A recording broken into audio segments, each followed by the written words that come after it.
Ouvrons notre Bible au livre de Nombre 35. Nombre 35. Cité des Lévites. Les cités des Lévites. Nombre 35, verset 1 à 8. Les villes des Lévites. Les Lévites doivent recevoir une partie de l'héritage de chaque tribu. Ceci parce que les Lévites doivent consacrer leur vie à l'adoration de Yahweh.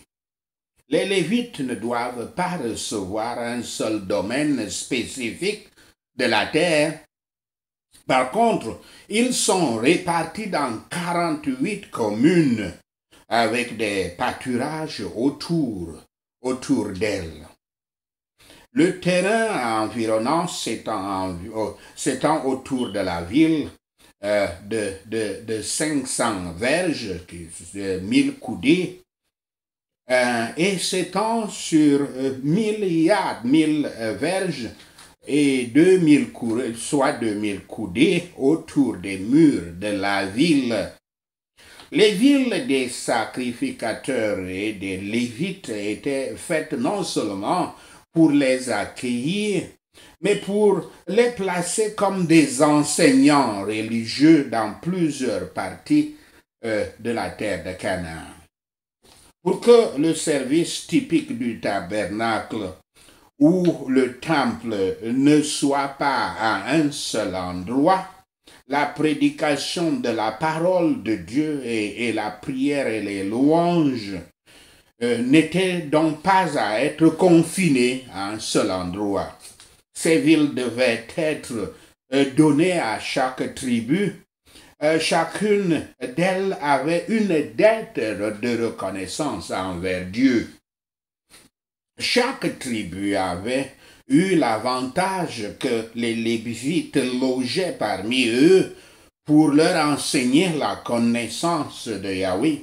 Donc, il n'y avait pas de partie du pays qui furent laissées dans l'obscurité, dans les ténèbres. L'Évangile prévoit en effet, je cite, « Celui à qui l'on enseigne la parole doit faire part de tous ses biens à celui qui l'enseigne. » Fin de citation. C'est une citation de Galates 6, verset 6. Les enseignants de la parole, vous qui recevez la parole, cette écriture dit que vous qui recevez la parole, vous devez leur donner une part de vos revenus, une part de vos richesses pour qu'ils continuent leur ministère. Nous devons libérer les ministres de Dieu des soins qui distraient.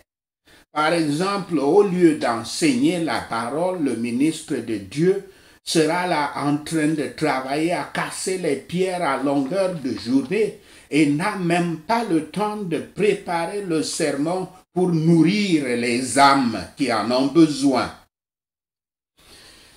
Donc, nous devons libérer les ministres de Dieu des soins qui distraient et les laisser à loisir pour les fonctions de leur poste, de sorte qu'ils puissent être consacrés entièrement au travail, au ministère, et se prévaloir de toutes les occasions et par des actes de bonté, gagner la volonté du peuple et attirer leur attention.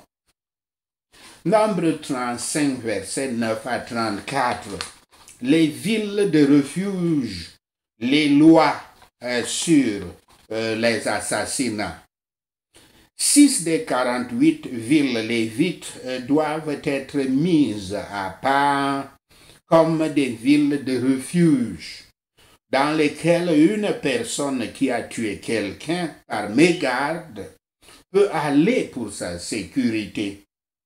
Yahweh est pleinement conscient qu'il y aura conflit entre les gens. Ainsi, si quelqu'un tue un autre accidentellement, il peut fuir vers ce lieu de refuge pour la protection pour sa protection jusqu'à ce qu'il puisse être jugé pour son action. Pour montrer clairement l'horreur de l'assassinat et fournir plus efficacement la punition du meurtrier, le plus proche parent du défunt, sous le titre de vengeur de sang ou bien rédempteur du sang, dans les cas notoires, pouvait poursuivre et exécuter la vengeance en tuant le meurtrier. Versets 16 à 21. Pour vous assurer que tout le monde comprend à quoi ces villes de refuge servent, Yahweh l'explique dans ces versets. Une personne qui commet délibérément un assassinat, s'il frappe quelqu'un avec un objet de fer, une pierre, un objet en bois, ou sa main, son poing, ou bien par le mensonge dans l'attente ou l'iniquité, n'est pas permis de bénéficier d'un lieu de refuge. Mais à la place, le sang vengeur doit, le vengeur de sang, le vengeur du sang doit le mettre à mort. Il doit mettre à mort le meurtrier. Si c'est un homicide involontaire, s'il pousse sa victime soudainement, sans inimitié, jette quelque chose sur lui sans une embuscade, ou le frappe avec un objet mortellement sans être son ennemi, ou à la recherche de sa blessure, alors cette personne est autorisée à avoir une protection jusqu'à ce qu'un procès lui soit donné. Voici la façon dont il fonctionne. Si quelqu'un commet un homicide involontaire, la congrégation l'envoie à la ville de refuge où il doit rester jusqu'à la mort du souverain sacrificateur. La famille de cette ville de refuge, puisqu'il n'y a pas de souverain sacrificateur dans les villages, dans les campagnes, la famille de la victime n'a pas le droit de faire. Mais il y a des souverains sacrificateurs dans les autres villes des prêtres et lévites, mais qui ne sont pas des villes de refuge, je dois corriger. La famille de la victime n'a pas le droit de faire du mal à cette personne. S'il quitte la ville de refuge, cependant, avant la mort du grand prêtre, le vengeur de sang est autorisé à prendre la vie de celui qui a commis le meurtre.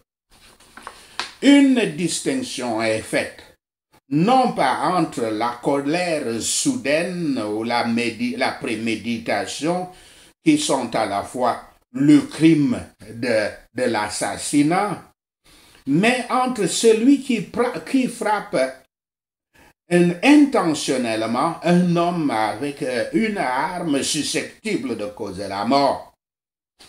Il y a donc entre cela les meurtriers volontaires et un coup involontaire.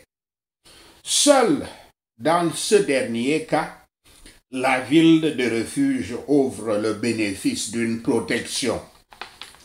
Assassiner sous toutes ses formes et sous tous les déguisements pollue la terre. Hélas, que tant de meurtres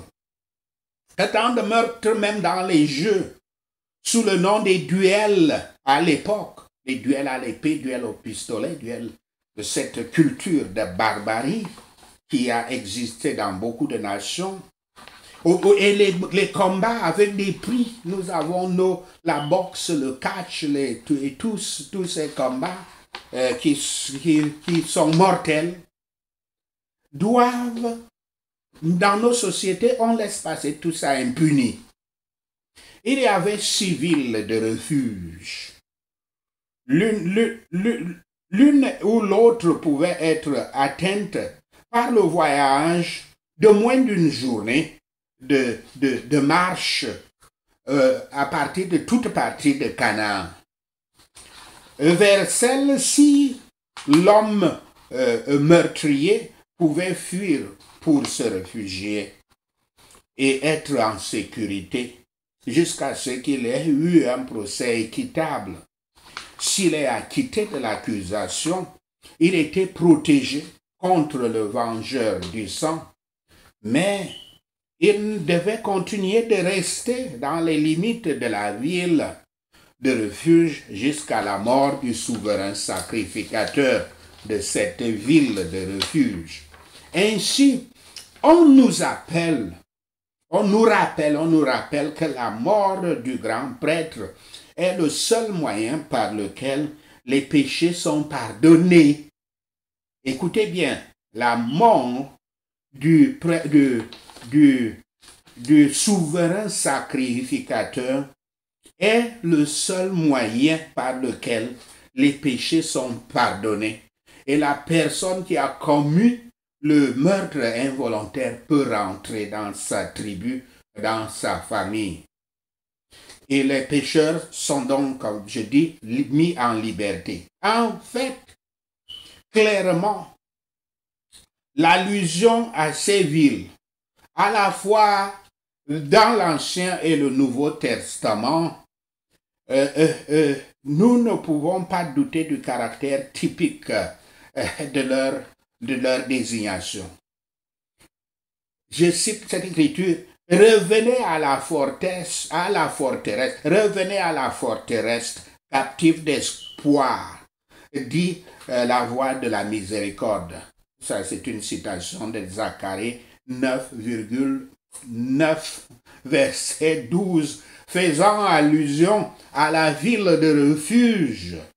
Paul, l'apôtre Paul, décrit la forte consolation de fuir pour un refuge à l'espérance qui nous est dans un passage toujours appliqué à la gracieuse nomination des villes de refuge. Et ce passage, c'est Hébreux 6, verset 18. Vous avez certainement compris que à la mort du grand sacrificateur, et notre grand sacrificateur pour les chrétiens, c'est Yahshua Christ. C'est par sa mort que nos péchés sont pardonnés, comme aussi à la mort du souverain sacrificateur, le péché du meurtrier qui était venu pour le refuge était finalement pardonné. Les riches compassions du salut par le Christ qui sont préfigurées dans ces villes exigent notre égard. Et il y en a 6 que je nomme. Premièrement, les villes anciennes comportaient-elles des tours de sécurité sur les hauteurs? Oui. Mais avoir le Christ élevé sur la croix, n'est-il pas exalté après cela à la droite de son Père comme prince et sauveur pour donner la repentance et la rémission des péchés? Deuxièmement, l'autoroute du salut ne ressemble-t-il pas au chemin lisse et uni qui conduit à la ville de refuge? Cherchez le chemin qui mène au Rédempteur. Y a-t-il un écueil pour y être que vous puissiez y trouver? Sauf ce qui est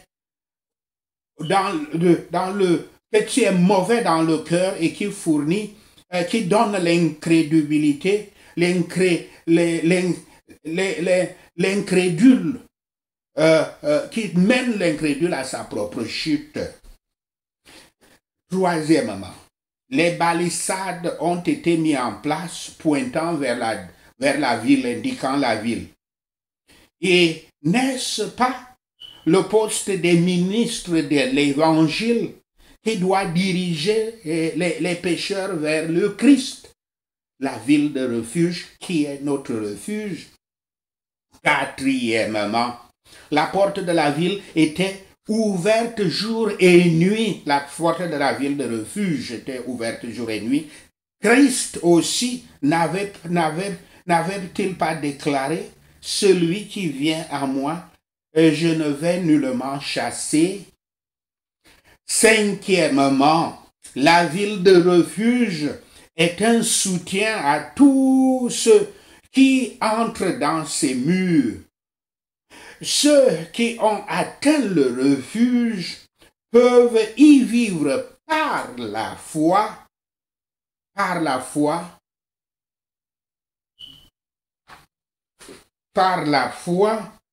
peuvent y vivre par la foi en lui, dont la chair est vraiment le pain et dont le sang est vraiment le breuvage.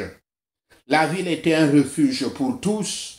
Dans l'évangile, il n'y a aucun respect des personnes. Il n'y a pas de favoritisme de personnes. Cette âme ne vit pas, qui ne mérite pas la colère divine. Cette âme ne vit pas, qui ne peut pas vivre dans l'espoir de la foi simple pour le salut et la vie éternelle par le Fils de Dieu. Sachez ceci et le Seigneur Yahweh vous bénira. Amen. Alléluia. Merci Seigneur d'avoir entendu nos prières. Merci Yahweh pour tes réponses à nos prières. Nous te rendons gloire, nous te louons, nous t'adorons. Nous te bénissons ton Saint-Nom. Au nom de Yahshua de Messie, nous prions. Amen. Alléluia.